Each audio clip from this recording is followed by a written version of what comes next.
Aquí están las dos fechas de las dos obras.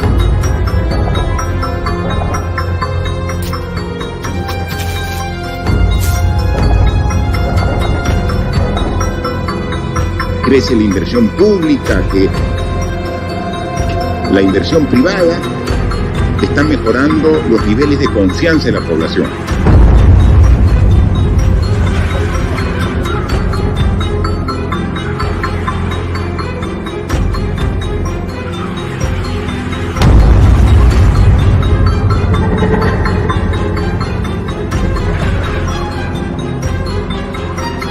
Reafirmando que no he cometido delito alguno.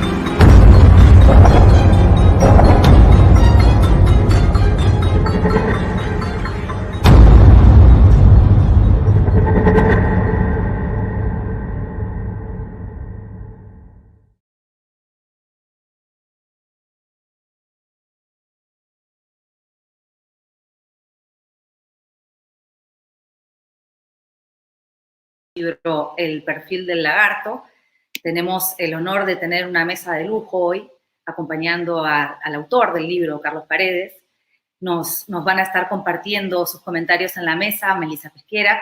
Es periodista con 20 años de experiencia, ha sido reportera, conductora de programas de reportajes, reporte semanal en Canal 2 y actualmente conduce Domingo al Día en Canal 4 y el noticiario Primero a las 8 en Canal N. También está con nosotros Renato Cisneros, es escritor y periodista, como todos saben. Ha trabajado como reportero y columnista para El Comercio y La República y conducido programas de noticias de radio y televisión en el grupo RPP. Además, ha publicado varios poemarios y novelas, entre las que destacan La distancia que nos separa y Dejarás la tierra. Actualmente acaba de lanzar, junto con Josefina Tausen, el ya exitoso podcast Sálvese quien pueda. También está con nosotros Marcos Cifuentes, periodista y escritor, director del famosísimo y exitoso podcast La Encerrona, creador de Lutaro de Marita, recientemente nombrado el periodista más influyente de la revista Poder, y escritor de sus 3 últimos libros que han sido récord de ventas en la Feria del Libro, en donde se ha presentado cada una, H&H, Knockout PPK y La Encerrona. Carlos Paredes, el autor de este libro, es un periodista de mucha trayectoria. Desde 1990 ejerce el periodismo, fue reportero en los programas Panorama, Contrapunto y Sin Censura. También fue colaborador y columnista de los diarios Universal y Reforma de la Ciudad de México. Es ganador del premio a la excelencia periodística de la Fundación García Márquez y finalista del premio Sex barra el Planeta de Crónica. Además, autor de los libros La caída del héroe y La hora final, entre otros libros con los que ha colaborado. El perfil del lagarto, radiografía de un político con sangre fría, es una investigación periodística de Carlos Paredes que lleva bastante tiempo, en donde recorre paso a paso, se podría decir, la vida política de Martín Vizcarra, tanto como cuando fue gobernador de Moquegua entre el 2012 y el 2014, y en su periodo de presidente de la República desde marzo del 18 a noviembre del 2020. Solo quiero decir que este libro, además de tenernos con mucha ilusión, porque delata y devela un montón de información acerca de este personaje tan importante para la política reciente del Perú, ha sido un éxito sin precedentes en ventas. Hemos agotado la primera edición antes de salir a la venta, en la edición de preventa, y ya llevamos en menos de 2 semanas más de 20.000 ejemplares vendidos. Así que felicitaciones, Carlos, les agradezco muchísimo a nuestros panelistas y ahora sí los dejo con los protagonistas. Muchas gracias. Bueno, buenos días con todos. Gracias por la invitación a la editorial, a Carlos, y es un gusto compartir esta mesa. No sé cómo se dice en términos tan virtuales, pero en todo caso es un gustazo compartir con Elisa, con Marco y con el propio Carlos esta oportunidad. Yo, más que decir cosas sobre el libro, tengo un montón de preguntas que hacerle a Carlos, pero voy a esperar mi turno más adelante para poder alcanzarle al menos alguna. Sí me gustaría destacar, por supuesto, algunas cosas del perfil del lagarto. Una vez que me recuerda al anterior libro de Carlos, y no me refiero al de Sendero, que tuve también la oportunidad de presentar aquí en Madrid, sino al de La caída del héroe, de Quintín Vidal. Y no me refiero solo a la minuciosidad del reporteo, sino al espíritu detrás del proyecto, ¿no? Que es cuestionar a alguien que en ese momento, en el momento en el que el libro aparece, pues parecía recibir el unánime respaldo de una mayoría, ¿no? Ocurrió con Quintín Vidal y ocurría un poco con Martín Vizcarra hasta hace relativamente poco. Yo he leído el libro agradeciendo que el libro exista en un momento como este. Ojalá en toda campaña electoral, ¿no?, aparezcan tanto para los aspirantes a la presidencia como para los principales aspirantes a congresistas, aparezcan libros como el que ahora presenta Carlos, el que ya circula también sobre César Acuña. De hecho, creo que también hay volúmenes donde se compendia el perfil de diferentes candidatos, y eso creo que es muy positivo. Primero porque como electores estamos sometidos, sobre todo en esta actual coyuntura, a un exceso de información que hace que se nos pasen, ¿no?, informaciones, detalles, que solamente el periodista obseso va recopilando para en su momento entregar, ¿no? Entregar bajo una tesis, bajo una idea. Creo que esto le hace muchísimo bien, no solamente al periodismo, en tanto se convierte este libro, como otros, en un importantísimo antecedente, sino para los electores. Y creo que también es importante contar desde dónde lee uno el libro, ¿no? Creo que hay muchos peruanos que en algún momento vimos a Martín Vizcarra como un interesante adversario de la clase política y creímos ver en él a un sujeto, no quiero utilizar la palabra distinto porque al cabo de un tiempo todos terminan siendo muy parecidos, pero sí que parecía desmarcarse de los típicos presidentes de la última década o de los últimos 20 o 30 años que con presidencia de una bancada en el Congreso aparentemente tenían como captar la simpatía de las mayorías a partir de unas pocas decisiones. Y Martín Vizcarra se convirtió para muchos peruanos en ese presidente que tenía los 2 oídos puestos en la calle y que parecía responder a las demandas de muchísimos, ¿no?, que veían en la clase política tradicional una propuesta ya agotada. Sin embargo, lo que hace Carlos en el perfil de Lagarto es desenmascarar no solamente al presidente, que fue Martín Vizcarra, sino al personaje público, ¿no? Es decir, al hombre que se fue convirtiendo, que labró una trayectoria de funcionario público con revelaciones de verdad impresionantes y que nos recuerdan algo que a mí me parece bien valioso de compartir con ustedes, y que es que la defensa que tendríamos que hacer los ciudadanos en la esfera pública tiene que ver siempre tendría que ver siempre con principios, con convicciones, con ideas, y no con los personajes que transitoriamente parecen encarnarlas. En algún momento de los últimos 4 años, Vizcarra pareció encarnar, ¿no?, una serie de valores que con el paso de los meses hemos visto que no eran tales, Y este libro nos recuerda eso, ¿no? Nuestro compromiso tiene que ser siempre con ideas, con convicciones, y no con los personajes que las usufructúan dependiendo del momento. Una cosa que me ha impresionado, por ejemplo, es cómo ya desde el inicio, es decir, cuando candidatea a gobernador regional, ya hay en Vizcarra una proclividad patente a hacerse de lo que no es suyo, ¿no? Y cómo a lo largo de toda su trayectoria, es decir, a lo largo del libro, vemos cómo se repiten precisamente esos patrones. Creo que sin duda una de las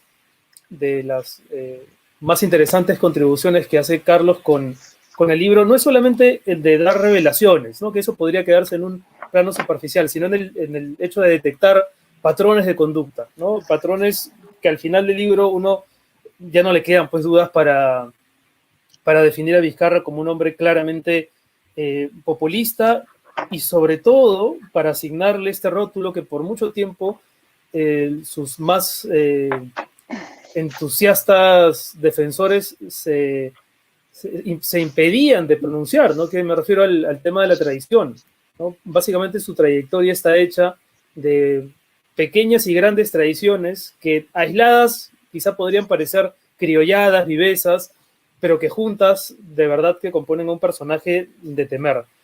Y también nos da la respuesta a la pregunta de cómo gobernaba Vizcarra sin un brazo político, ¿no? Sin esa fuerza política parlamentaria, cómo hacía para sostenerse con, además, ministros, muchos de ellos, la mayoría mediocres políticamente hablando, y la respuesta está, bueno, en que sí, se hizo de un cogollo, de un entorno que supo darle una estabilidad de otra manera, ¿no? Pienso en sus asesores, ¿no? Maximiliano Aguiar, el argentino, que intentaba siempre ubicarlo en el escenario de tal manera que nunca perdiera el gran activo de Vizcarra, que era su popularidad, y después en estos otros personajes, cada uno más churrigueresco que el anterior, y que hablan perfectamente de la poca seriedad que Vizcarra le daba a su investidura, ¿no? Pienso en el vidente Jaime, pienso en el estrafalario Richard Swing, y pienso en algunos otros de la llamada muralla moqueguana que también cobran protagonismo en algunas páginas. No sé cómo vamos de tiempo, tampoco quiero monopolizar esta primera parte. Me parece que siempre es más interesante escuchar al autor y en todo caso invitarlo a que responda algunas preguntas. Yo ya adelanté que tengo varias, pero antes de darle el paso a Melissa, quería simplemente recomendar el libro. Hay, por ejemplo, una pregunta que me hago como lector y que le traslado a Carlos, y me pregunto si hubo alguien en el entorno de Vizcarra, alguien que le dijera alguna vez la verdad, ¿no? Porque una de las artimañas que utilizaban cada uno de sus colaboradores, quizá para mantenerse como tales, era disfrazar la realidad dependiendo de qué lente necesitaban para que Vizcarra viera a través de ellos. Esto no es quitarle responsabilidad al personaje central, al contrario, ¿no? Creo que él también se confabula con toda esta trupe de sujetos que van apareciendo y desapareciendo.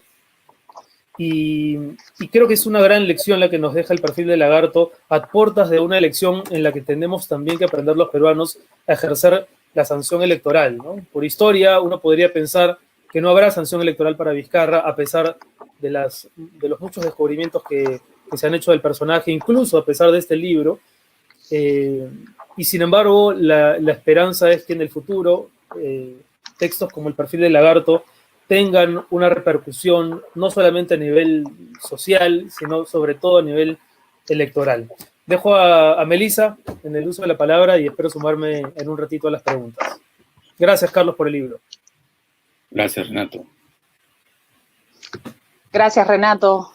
Bueno, primero agradecer a Carlos por la invitación, a Carlos por el libro, a Editorial Planeta también por la invitación para poder comentar mi propia experiencia, digamos, con este libro y por qué pienso que es un material muy valioso, específicamente en un momento tan convulso como el que vivimos y un momento tan complicado a 40 días de las elecciones, de la primera vuelta por lo menos de las elecciones. Y lo que hace, creo yo, este libro, El perfil de Lagarto, es hacer una mirada microscópica. A propósito de lagarto y de la piel de un reptil, lo que hace, creo, este libro es una mirada microscópica a las varias, a veces múltiples capas de piel que tiene un político, en este caso como Vizcarra, y que tiene la mayoría, de los políticos, y que les cuesta ir mostrando, y que si no fuera por el trabajo de un periodista entrenado, con sangre, con vena realmente periodística, acucioso, no conoceríamos y nos quedaríamos solamente con lo que el político quiere, que es que veamos su primera capa, lo que él nos quiere mostrar.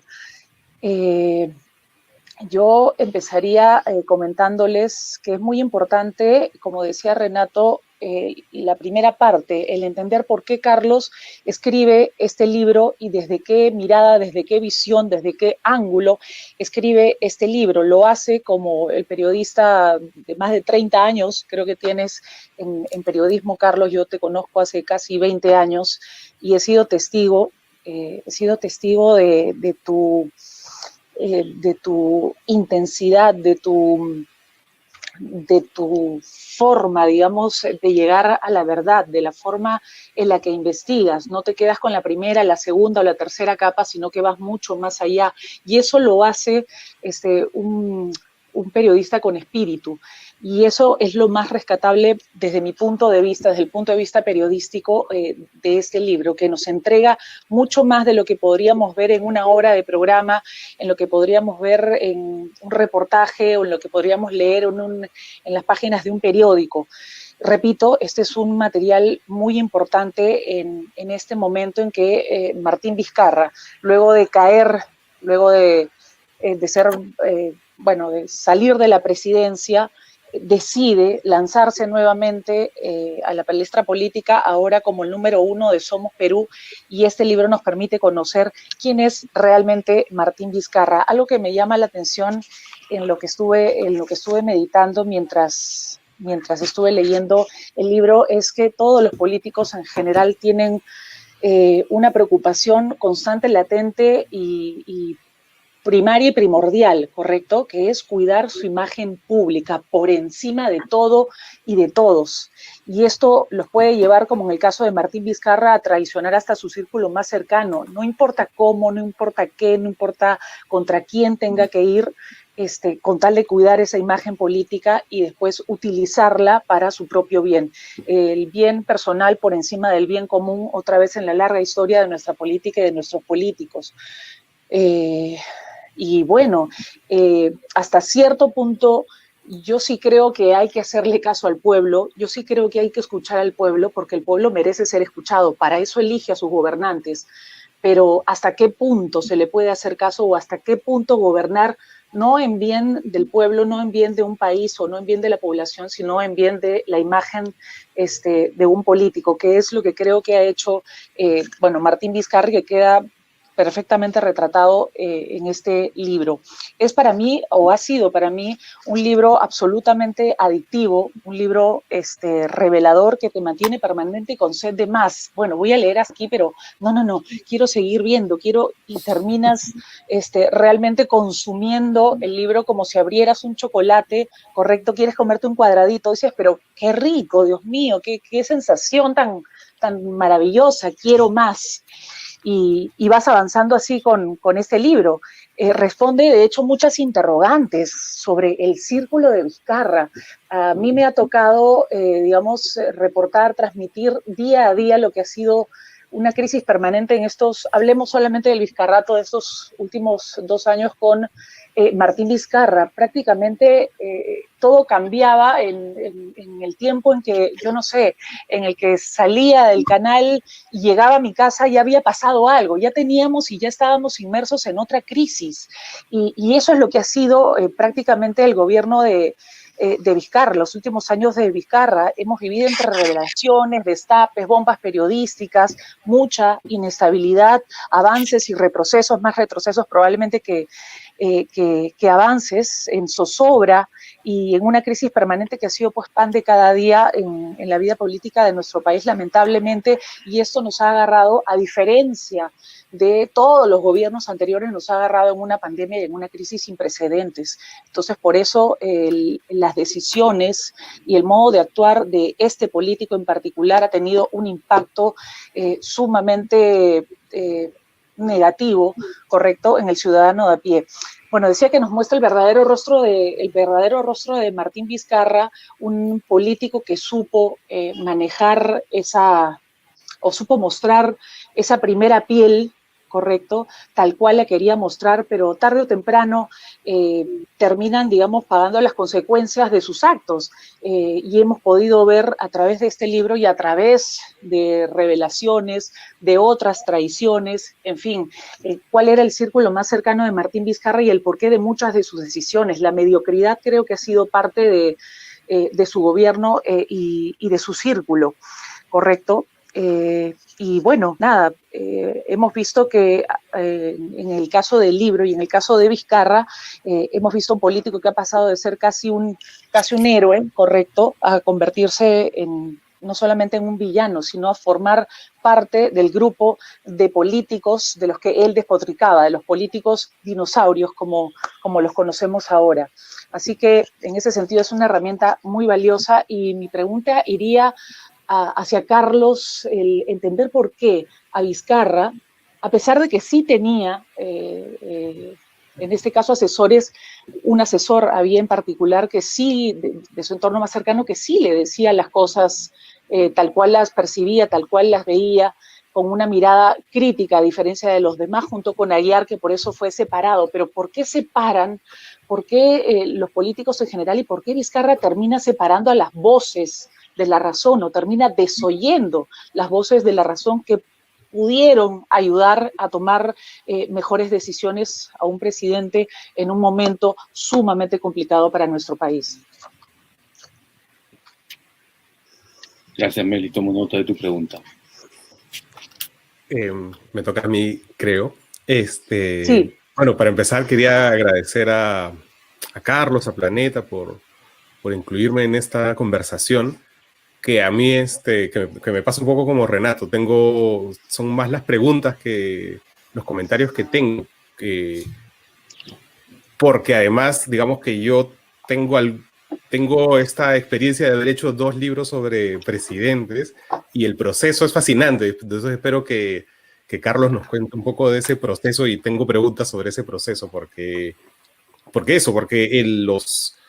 en general, en un país con tan pocas instituciones, y que creo que ya después del año pasado, con casi ninguna institución en pie, el poder en el Perú se define en las personas, ¿no? Lamentablemente, digamos que en cualquier otro sitio, pues el poder tiene ciertas normas, que son las normas que imponen las instituciones, las reglas de juego, y eso cada vez más se ha ido horadando en el Perú hasta llegar al punto en el que pues tenemos, ahora mismo tenemos un presidente que nadie eligió y que ni siquiera su partido gobierna con él, se pelean, no saben si son partido de gobierno o no, en fin.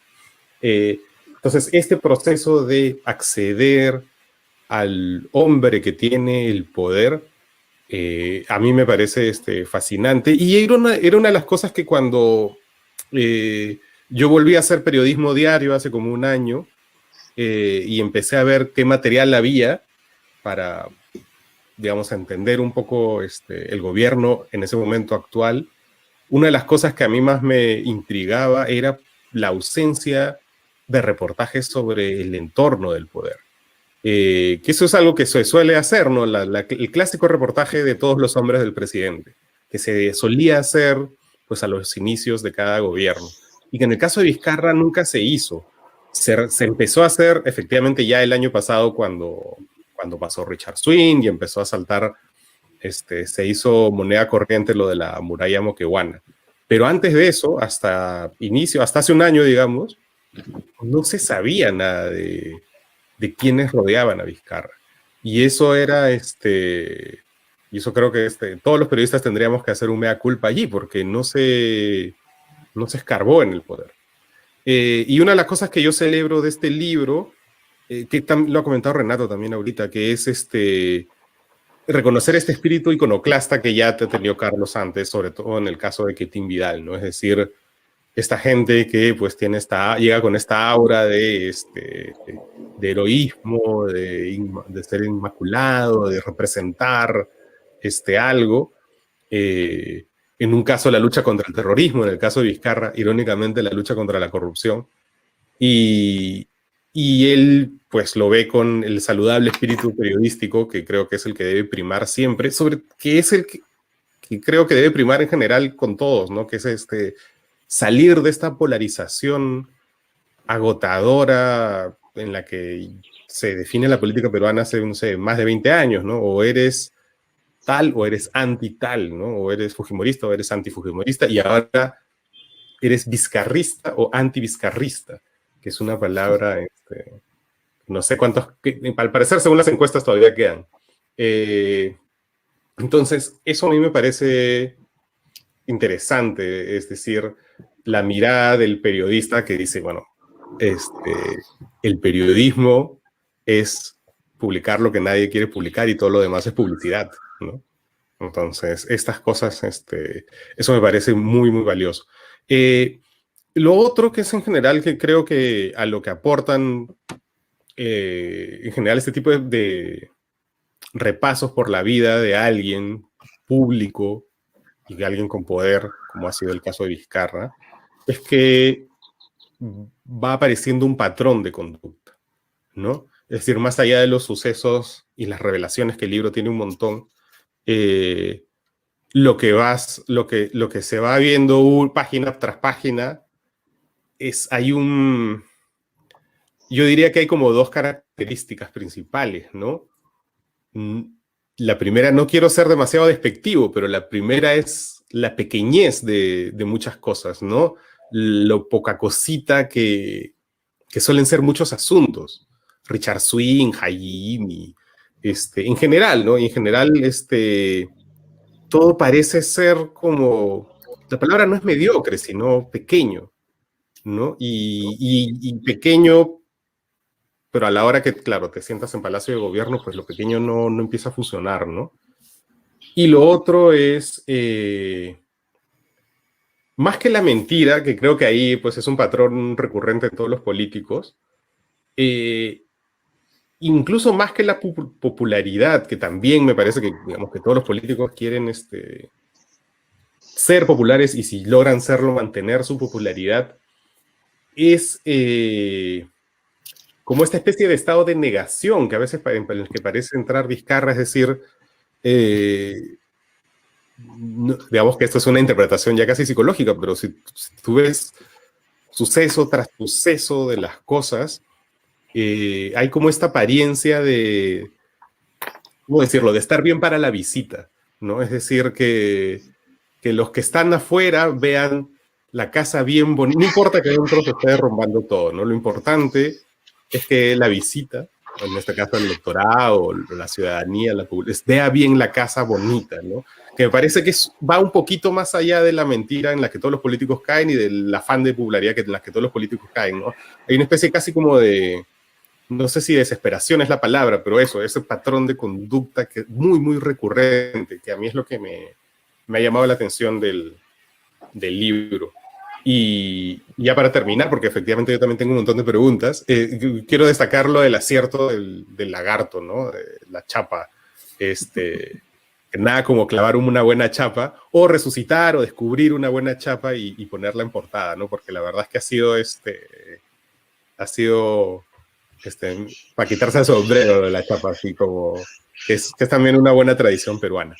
Y nada, yo solo quiero cerrar diciendo que efectivamente, lo que también he dicho antes, a mí me gustaría que este tipo de libros sean mucho más frecuentes, y sobre todo en campaña electoral. Qué bueno por este libro, qué bueno por el libro de Christopher Acosta de Acuña, en fin, y nada, me gusta que exista esto y que sea me parece que es provechoso para todos, para la democracia, ¿no?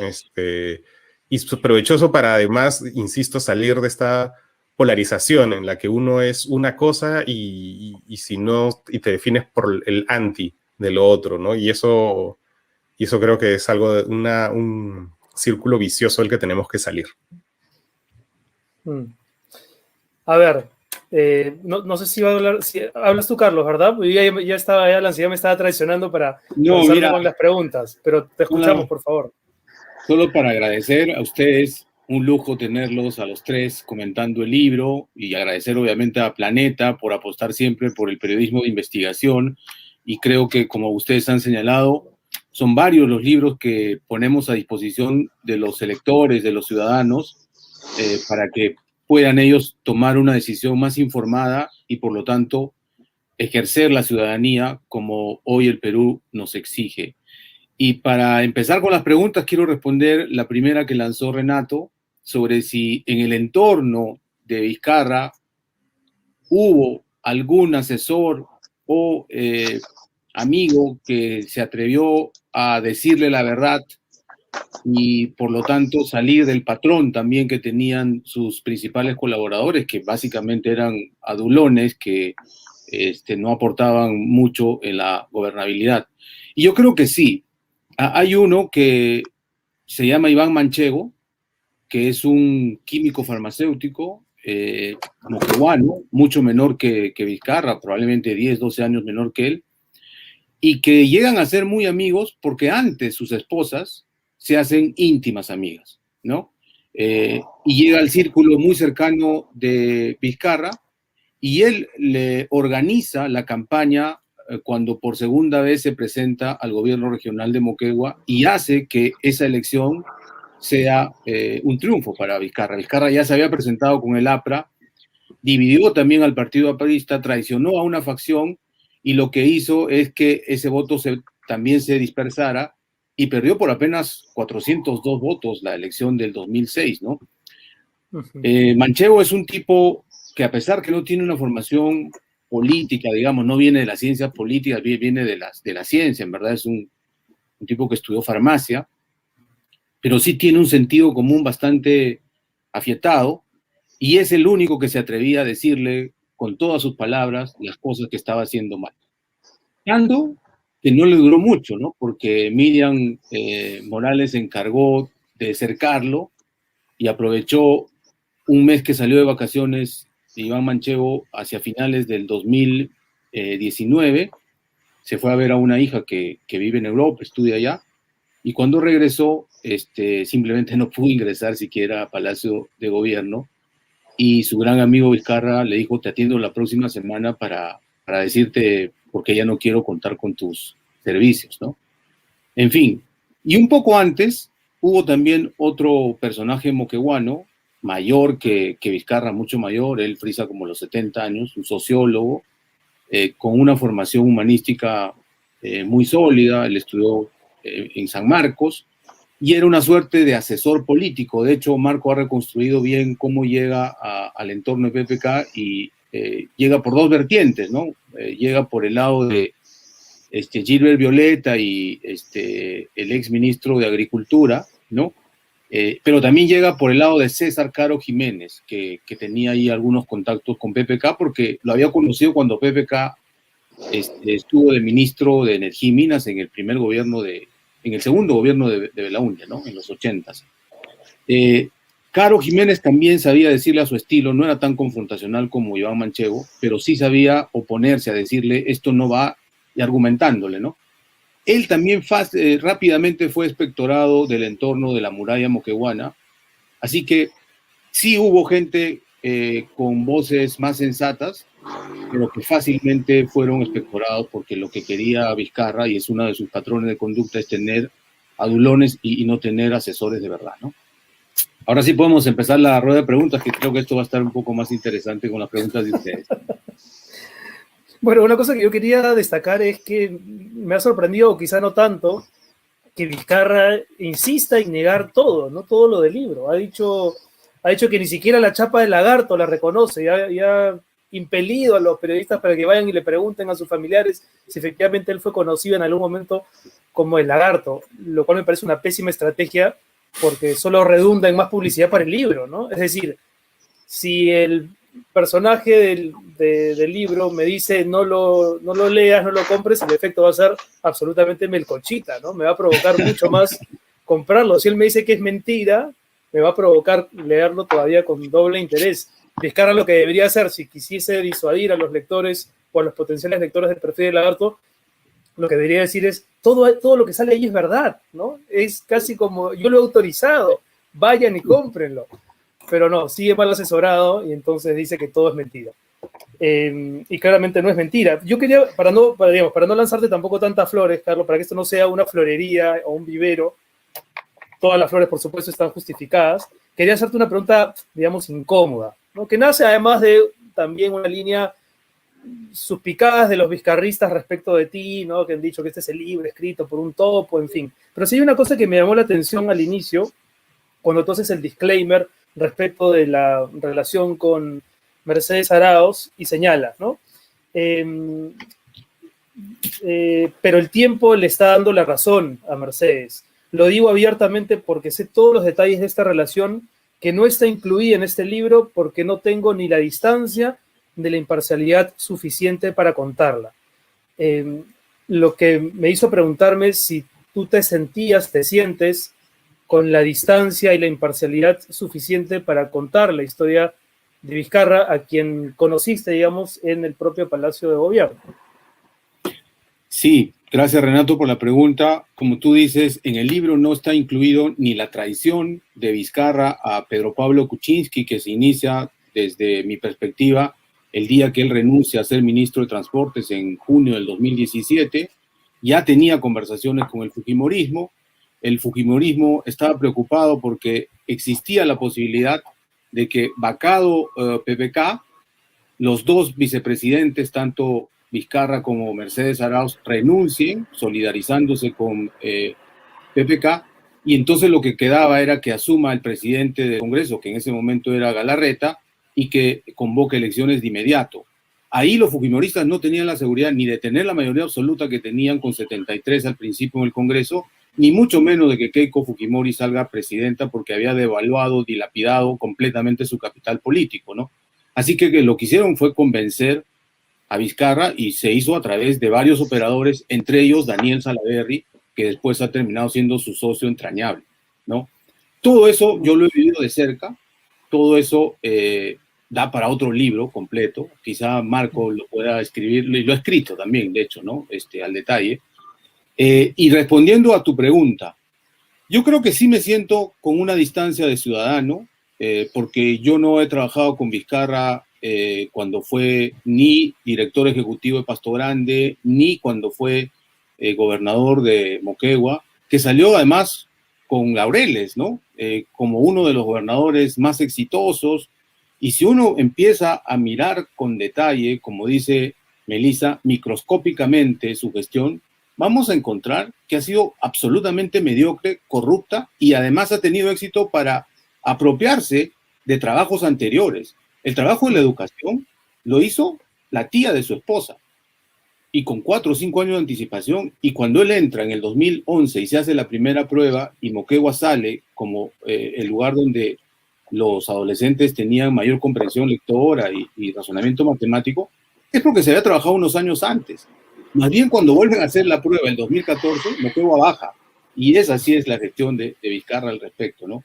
Y respecto a mi relación con Mercedes Araoz, yo tenía una relación profesional, abierta, conocida. No he trabajado desde ese momento en medios de comunicación, así que no tengo la puerta giratoria de fungir de columnista o de colaborador de medios de prensa cuando sigo asesorando o haciendo media training a los funcionarios públicos. El único periodismo que he hecho ha sido el formato largo del libro, La Hora Final, una historia que yo la conocía hacía 25 años, la escribí en ese momento. Y hoy, la verdad que me metí a investigar desde el año pasado en julio, porque yo quería investigar el manejo de la pandemia, porque me parecía que era uno de los peores en la región y en el mundo, ¿no? Y yo creo que ahí todavía hay una beta importante para investigar a Vizcarra, porque se ha gastado los ahorros de 30 años del país y los resultados son nefastos. O sea, no hemos hecho bien ni lo uno ni lo otro. Hemos tenido la cuarentena más larga, más dura del mundo y tenemos los peores resultados. O sea, el Perú, para vergüenza de todos, es el único país que tiene problemas serísimos hoy para el abastecimiento de oxígeno medicinal, por ejemplo. No sé si pasa en algún país del África subsahariana o no sé, pero hemos tenido la peor gestión. Y esto es producto del patrón que estamos comentando ahora, improvisación, no se ha rodeado de gente competente, no ha escuchado a los que sí saben de verdad y además con una cuota de terquedad, de opacidad, y yo diría ahora sí con conocimiento del personaje de corrupción también, ¿no? Yo tenía una pregunta que tiene que ver un poco con lo de Renato también, ¿no? Y que tiene que ver un poco con el proceso del libro, que es el que te adelantaba, que me interesaba mucho, ¿no? ¿Cuándo se tomó la decisión de empezar con el libro? Porque hay pasajes pues, que se han escrito, me da la impresión, digamos que una semana antes de mandarlo a imprenta, ¿no? Lo que no está mal pero en el periodismo. Pero digamos, eso me da una fecha de cierre. ¿Cuándo empezó? Y eso lo quiero amarrar con que quizás ahondes con un poquito más en esto que ha planteado Renato, ¿no? ¿Hasta qué punto no hay un espíritu como de ajuste de cuentas también? Y si has sido consciente de eso, ¿lo has controlado o simplemente lo has dejado fluir? ¿Cómo sientes que ha sido tu proceso ahí? Sí, para hacer la línea de tiempo, Marco, yo tenía pensado escribir el libro y probablemente presentarlo después de julio del 2021 de este año, cuando Vizcarra ya había dejado de ser presidente y era cuestión de hacer balances, ¿no? Pero todo se trastocó por varias cosas. Primero por la pandemia, donde insisto que ha habido un manejo desprolijo y absolutamente irresponsable de la pandemia, y sobre todo por la vacancia inesperada de Vizcarra, que sucede en noviembre 9. Yo desde julio del año pasado ya estaba empezando a trabajar con Vizcarra, básicamente yéndome a la génesis de su labor pública, que es 1989, cuando empieza a ser funcionario en el proyecto Pasto Grande, pero ocurre el fenómeno swing y explosiona completamente la muralla moqueguana, ¿no? Y yo había conocido a varios de esa muralla moqueguana sin tener relación directa, porque yo no trabajaba con ellos, pero sí me cruzaba en la oficina, nos decíamos hola. Y es a través de esa explosión de la muralla moqueguana que mi trabajo periodístico consistió primero en ubicarlos. La mayoría de ellos estaba en Moquegua de regreso.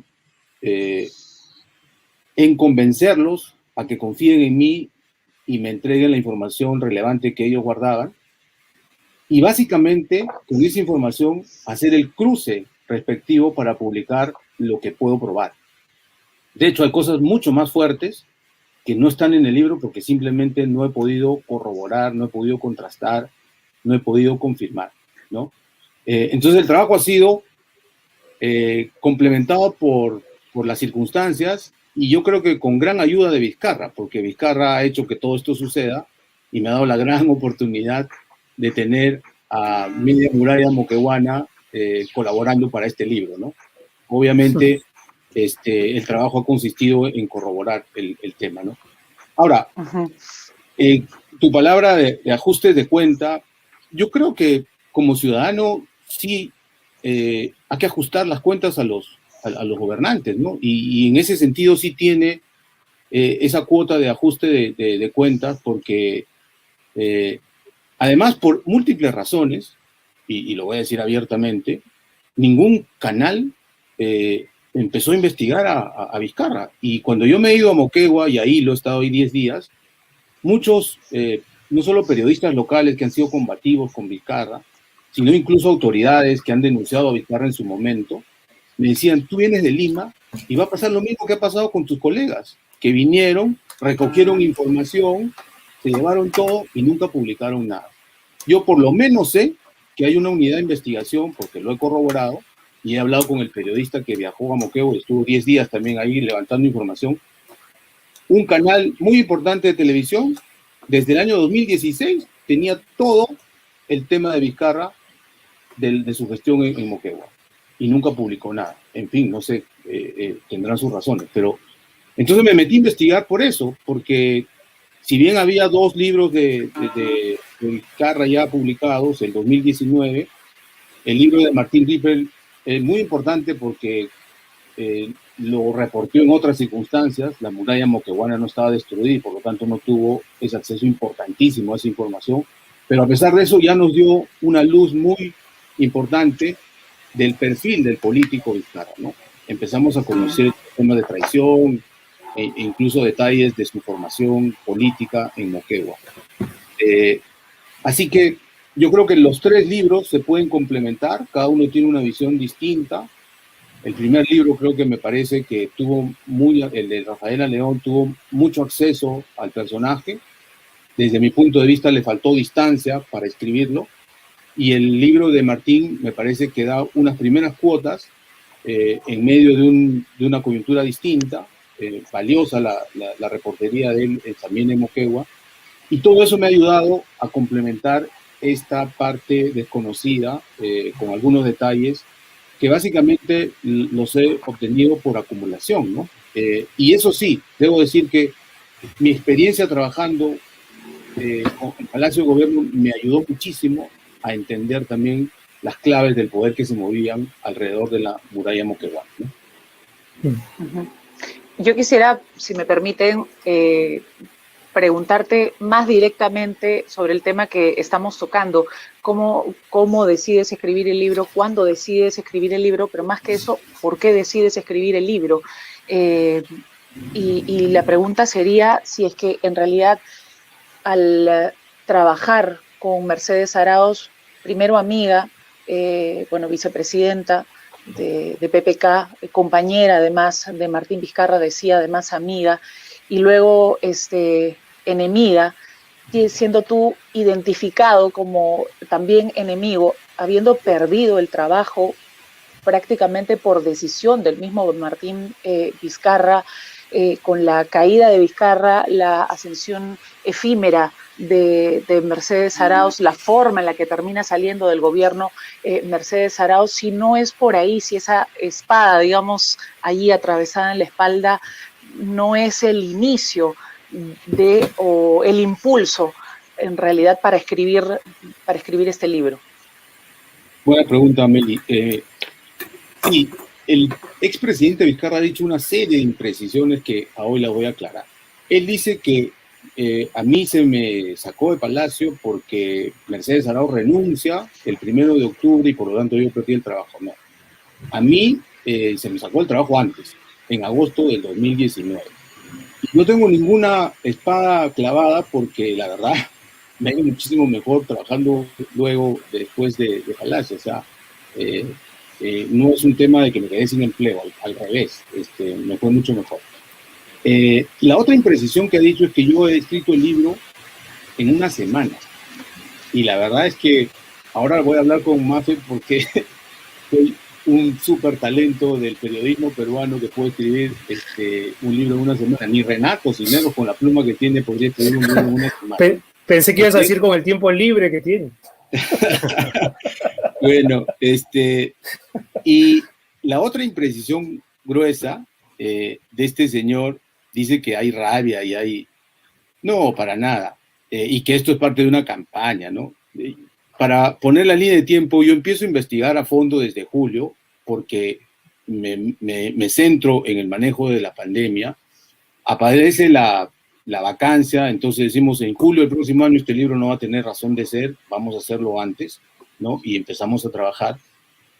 Voy a Moquegua, empiezo a conseguir muchas cosas, y Marco tiene razón, este libro se ha escrito al final, algunos párrafos, sobre todo Vacuna Gate, porque efectivamente, investigando el manejo de la pandemia, obtenemos el dato relevante de una fuente muy importante, que Vizcarra y su esposa se han vacunado antes.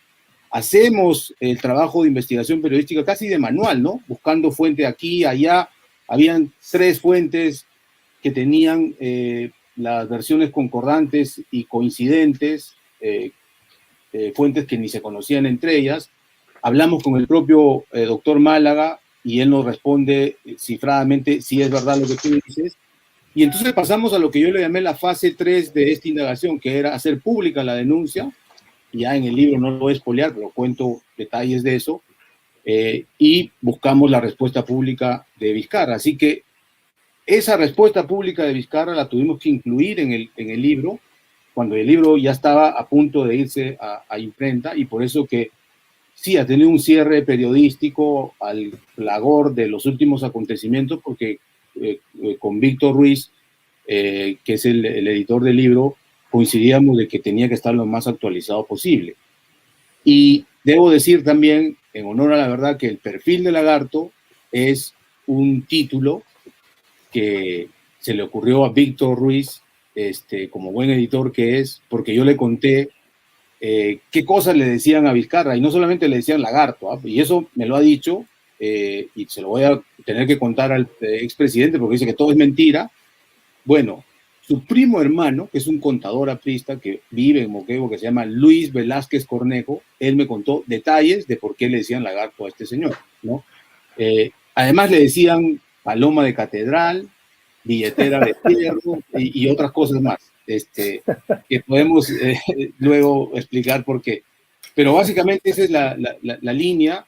Mi relación con Mercedes Arauz es muy fluida, yo le tengo mucho respeto porque creo que es una política decente, no tiene ningún fiscal anticorrupción que esté investigándola ni perturbando su sueño, nunca ha tenido una cuenta cifrada en el extranjero.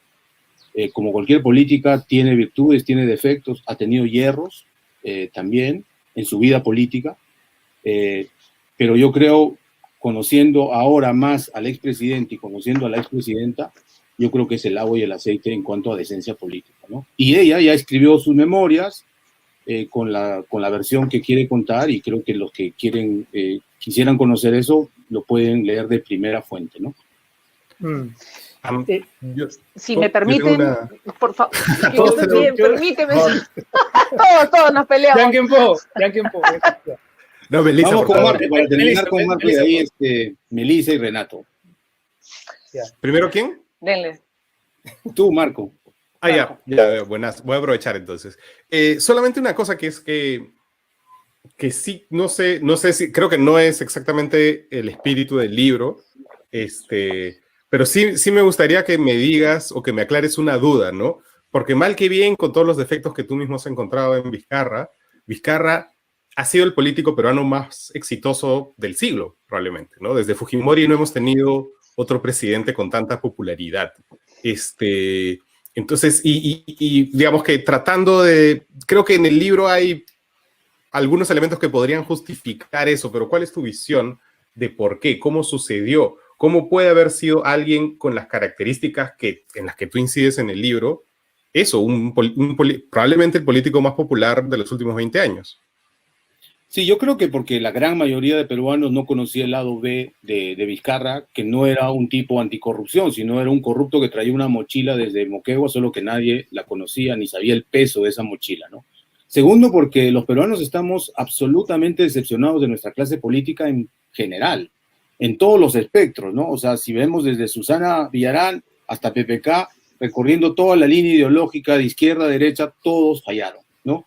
Y él se presentó como un político distinto, que sí enfrentaba con firmeza, ¿no? Con decisión, los problemas ancestrales de la política doméstica, y creo que por eso muchos peruanos pensaban que sí lo representaba, porque tenía actitud y fue muy eficiente a la hora de tomar decisiones disruptivas, ¿no? En su momento. Habrá que decirlo también, la mayoría parlamentaria lo ayudó muchísimo, ¿no? O sea, fue su aliado estratégico porque hacía exactamente lo que él quería. Le daban todos los días pases, gol, para que él meta la goleada, ¿no? Y porque tuvo un asesor muy hábil en esto de leer lo que quiere la gente, y entonces se convirtió en un populista en el sentido transversal de la palabra en ciencia política, porque le daba lo que los argentinos dicen música celestial para el populorum, ¿no? Lo que el populorum quiere. Y creo que en eso ha consistido su su éxito como político, y claro, las encuestas lo dicen, ha sido el político más exitoso, por lo menos en lo que va del siglo XXI, ¿no? Recuerda que Fujimori, cuando cerró el Congreso e intervino los medios de comunicación y etcétera, también tuvo un porcentaje altísimo de aprobación, ¿no? ¿Y cómo terminamos? Terminamos en una cleptocracia absoluta el año 2000, ¿no? Ahora sí, Meli, tu pregunta. A ver, mi pregunta va en ¿por qué decides lanzar o presentar en sociedad, digamos, el libro, el perfil de Lagarto, tu investigación, tu trabajo, en un medio, en un espacio, a ver, que no precisamente destaca por ser el más serio, el más ético de los periodismos, que no precisamente destaca por hacer, digamos, buen periodismo? No había otro espacio, no te permitieron, tú lo decidiste. ¿Cómo se da esta presentación? Bueno, he tenido que contar algunos detalles en el libro de esta fase 3 que le llamo yo de la corroboración de un dato muy potente que tuve, primero de fuentes diplomáticas y después de gente muy cercana. Y acá sí ahora voy a hablar con absoluta honestidad. Si yo no hubiera trabajado en Palacio no hubiera podido corroborar eso, porque he hablado con ministras, exministras de Vizcarra que me conocían y confiaron en mí y me dijeron la verdad, a cambio de que no las delate, como no las voy a delatar nunca, ¿no? Y yo, manejando esa información, un día domingo le escribí a Rosana Cueva, le dije, tengo información sobre el tema de la tacha a Vizcarra y trabajemos, te puedo dar datos para... Pero ya lo he conversado con Rosana, estaba súper ocupada, no le dio importancia supongo debe recibir muchos mensajes de WhatsApp y no me dio bola, así que al día siguiente escribió a Beto Ortiz y Beto Ortiz me dijo, vamos en primera y sacamos la denuncia en Willax, ¿no? Nos hubieras escrito a nosotros. Sí, en serio. Claro. Bueno, yo tenía una pregunta. Esa es una buena pregunta porque a veces nosotros subestimamos un poco los podcasts y el periodismo digital. Y yo creo que, o sea, cuando tú miras el tráfico en YouTube y la cantidad de seguidores y lo exponencial que puede ser estos medios alternativos, recién entiendo. Tengo una hija de 23 que es súper digital, como los chicos de su edad, y el otro día me explicó el tema. Seguro que Marco nos va a explicar ahora, pero bueno, los que tenemos 50 años ya no entendemos mucho esta potencia del periodismo digital. Para la segunda parte, Carlos, ya sabes, para la segunda parte. Ya, yo sí tenía una última pregunta, bueno, no sé si nos da el tiempo, ojalá que sí. Si no existiese la prescripción de delitos, Carlos, ¿cuál caso crees que es el más comprometedor para Vizcarra? Los favorecimientos en Pasto Grande, las lomas de Hilo, lo del buque del Chapo Guzmán, el caso Chinchero, los sobornos que presuntamente habría recibido como presidenta regional de Moquegua, lo del Vacuna Gate, el círculo de la construcción. O sea, ¿cuál crees tú que podría poner a Vizcarra tras las rejas? Digamos, si es que no existiese la prescripción de delitos, ¿no? Claro. Yo creo que su opacidad y por lo tanto también su responsabilidad penal como funcionario público es directamente proporcional a su escalada en el poder. Lo más grave, y en esto no hay prescripción porque recién está fresquito, yo creo que es su gestión en la pandemia. Ahí hay mucho que hablar y de muchos millones de dólares y de soles. Esto del Vacuna Gate no solamente se trata de una vacunación clandestina de él, de su esposa, de su hermano y de 470 sinvergüenzas más, con algunas excepciones, porque no todos han sido sinvergüenzas. Hay gente que ha estado trabajando, en fin, en el tema científico, pero yo creo que ahí es donde, si se hace una investigación prolija, una investigación independiente en el Ministerio Público, con todas las prerrogativas que tiene un fiscal, de levantar secreto bancario, levantar secreto financiero, de levantar secreto de las comunicaciones, de pedir colaboración internacional para rastrear testaferros y cuentas offshore y etcétera, creo que ahí estamos hablando de un enriquecimiento descomunal y estamos hablando del punto más alto de opacidad y corrupción en la carrera de Vizcarra. Uh-huh. Dijiste que había algunas cosas que por no haberlas podido corroborar no las pusiste en el libro, pero ¿de qué ámbito de la vida de Vizcarra estamos hablando o de qué se trataría así muy incondicional para ver? Porque dijiste que eran incluso más graves que las que aparecen en el libro. Sí, mira, yo deliberadamente no he metido en la vida privada del señor, en la vida secreta, en verdad. Salvo una referencia que hago en el caso Swing al final, citando a García Márquez, porque creo que su actividad política ya lo describe para estar metiéndonos en los intersticios de su vida privada, ¿no? Eso lo he obviado deliberadamente. Y cuando digo que hay cosas más graves, me estoy refiriendo a eso, a la compra masiva y millonaria de pruebas mal llamadas rápidas, por ejemplo. Ahí hay que ver bien la carta de renuncia de la ministra Inostroza, por qué lo hace y por qué le renuncian de manera intempestiva, ¿no? Y después todo lo demás que se hizo con los decretos de urgencia y con el festival de autorizaciones de gastos millonarios sin ningún control.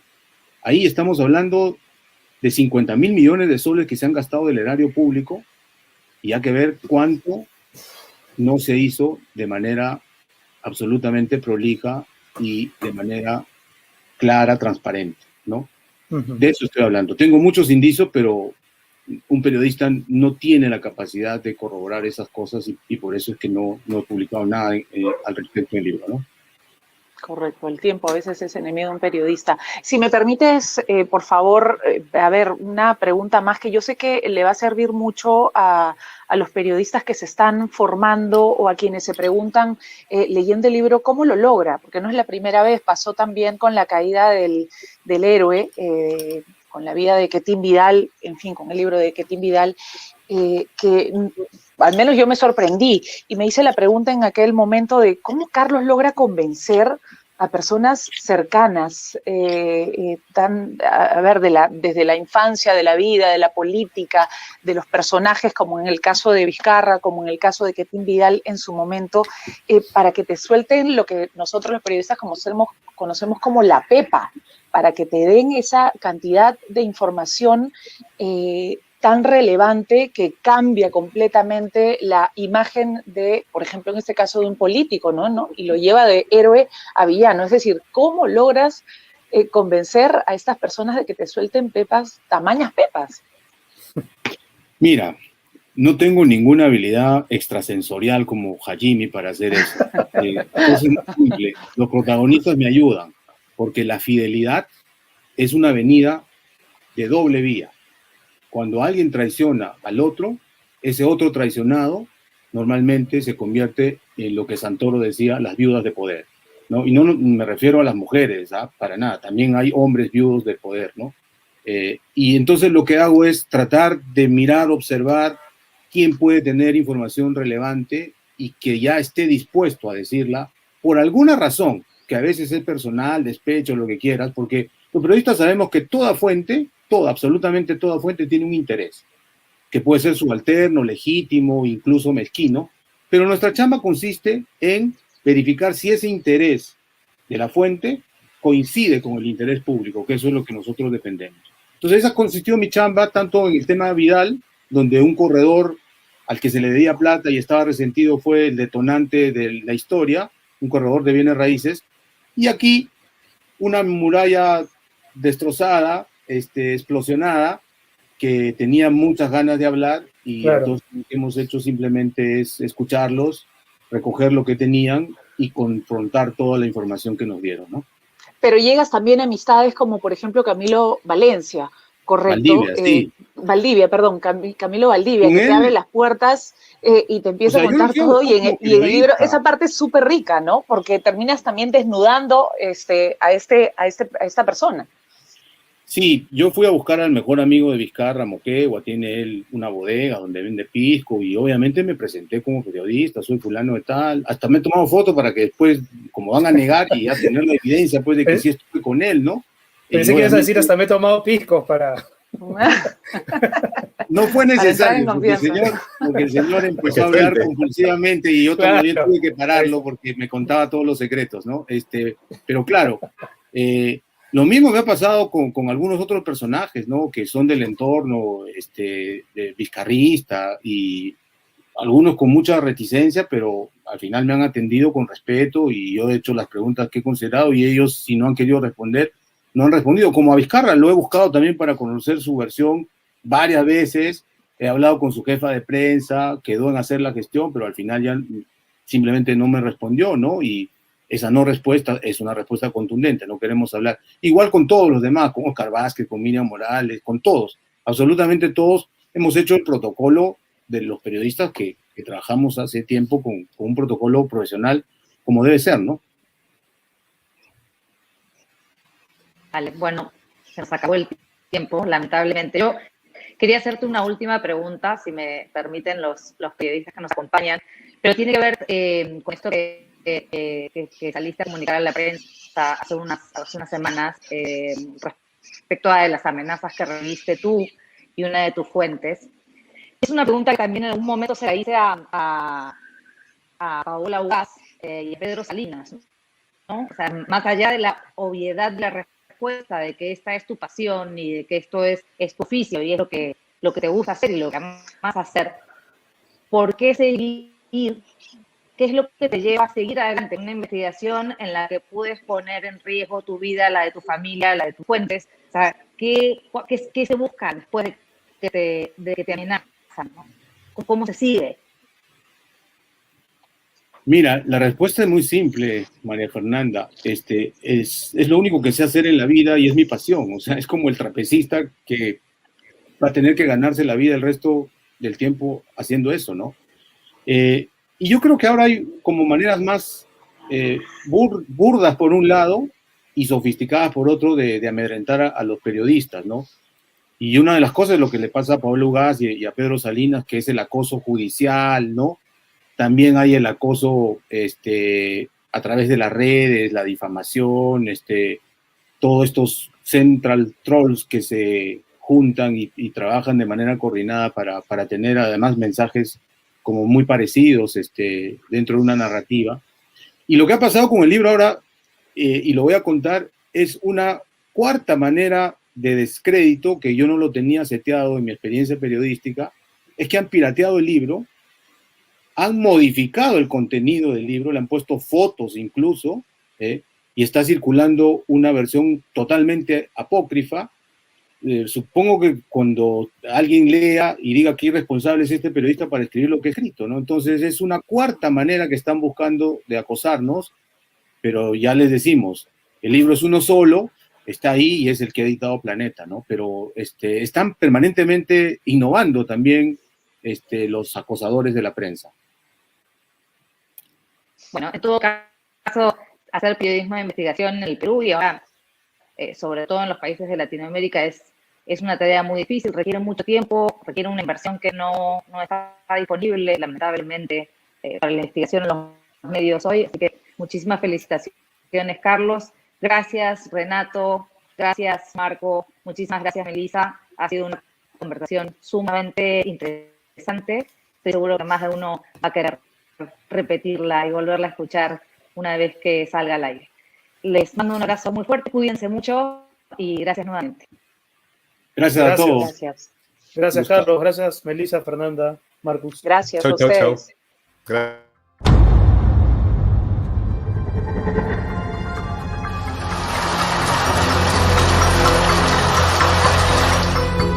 Aquí están las dos fechas de las dos cosas.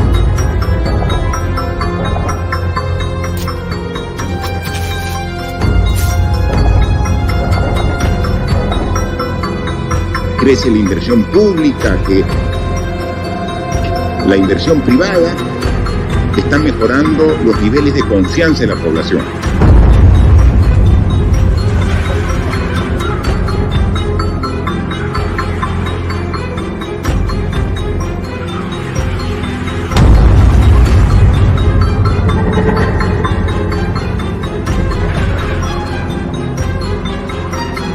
reafirmando que no he cometido delito alguno.